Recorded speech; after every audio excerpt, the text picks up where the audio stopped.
Hi friends, welcome to Nithra துரோ channel. அரிசி மாவு இருக்கா? அப்போ உடனே இந்த ரிங் முறுக்கு செய்து பாருங்கள். செய்கிறதும் ரொம்ப ஈஸி தான், டேஸ்ட்டும் அட்டகாசமாக இருக்குங்க.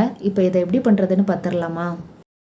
இப்போ ஸ்டவ் ஆன் பண்ணிவிட்டு ஒரு பாத்திரம் வச்சுக்கலாங்க. அதில் 1.5 கப் அளவுக்கு தண்ணி சேர்த்துக்கலாம்.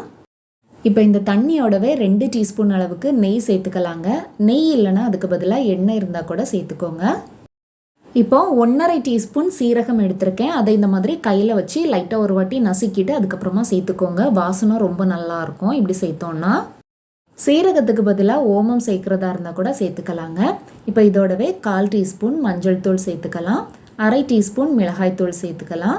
கூடவே 1/4 டீஸ்பூன் அளவுக்கு பெருங்காயத்தூளும் சேர்த்துட்டு இதுக்கு தேவையான உப்பையும் நம்ம இதோட சேர்த்துடலாங்க.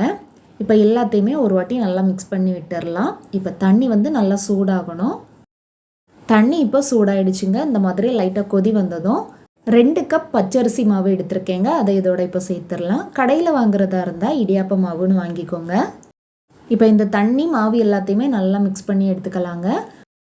1 கப் மாவுக்கு 3/4 கப் அளவு வச்சு நம்ம தண்ணி எடுத்துருக்கோங்க. அதான் கரெக்டாக இருக்கும். நம்ம தண்ணியில் மாவை சேர்த்து கொஞ்ச நேரத்துலையே ஸ்டவ் ஆஃப் பண்ணிடலாங்க. ஆஃப் பண்ணிவிட்டு இந்த மாவு நல்லா பிசைஞ்சு எடுத்துக்கணும். இதில் கட்டி எதுவுமே இல்லாத மாதிரி நல்லா பிசைஞ்சு எடுத்துக்கோங்க. லைட்டாக சூடு ஆறுனதும் கை வச்சு நல்லா அழுத்தி பிசைஞ்சுக்கோங்க. மாவை நல்லா பிசைஞ்சு எடுத்ததும் இந்த மாதிரி சப்பாத்தி மாவு பதத்துக்கு இருக்கணுங்க. மாவு காயாமல் இருக்கிறதுக்காக அது மேலே லைட்டாக எண்ணெய் தடவி விட்டுக்கோங்க. இப்போ கையில் லைட்டாக எண்ணெயை தொட்டுட்டு கொஞ்சமாக மாவு எடுத்து இந்த மாதிரி ரோல் பண்ணி எடுத்துக்கலாங்க. மாவை இந்த அளவுக்கு மெல்லிசாக ரோல் பண்ணி எடுத்துக்கலாங்க. இப்போ இந்த மாவில் குட்டி குட்டியாக இந்த மாதிரி ரிங் மாதிரி ரெடி பண்ணி எடுத்துக்கலாங்க. எல்லா மாவையுமே இந்த மாதிரி ரிங் மாதிரி ரெடி பண்ணி எடுத்துக்கலாம். இப்போ இதை ஃப்ரை பண்ணி எடுக்கிறதுக்காக எண்ணெய் நல்லா சூடாயிடுச்சுங்க. நம்ம ரெடி பண்ணி வச்சுருந்த மாவை ஒன்று ஒன்றா இதோட சேர்த்துடலாம். தீ மீடியம் ஃப்ளேமில் எரியணுங்க. அப்போ தான் முறுக்கு எண்ணெய் குடிக்காமல் நல்லா மொறுன்னு நல்லா வெந்து வரும். மாவை சேர்த்ததும் அதை உடனே மிக்ஸ் பண்ணி விடக்கூடாதுங்க. மாவு கொஞ்சம் வேகட்டும். வெந்ததுக்கு அப்புறமா ஆப்பை விட்டு இந்த மாதிரி மிக்ஸ் பண்ணி விடணும்.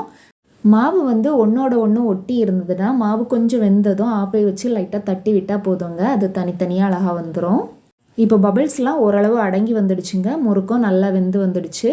நீங்களே இதே போல் முறுக்கு செய்து பார்த்துட்டு எப்படி இருந்ததுன்னு சொல்லுங்கள். வீடியோ பிடிச்சிருந்தா லைக் பண்ணுங்கள், ஷேர் பண்ணுங்கள். தேங்க்ஸ் ஃபார் வாட்சிங்.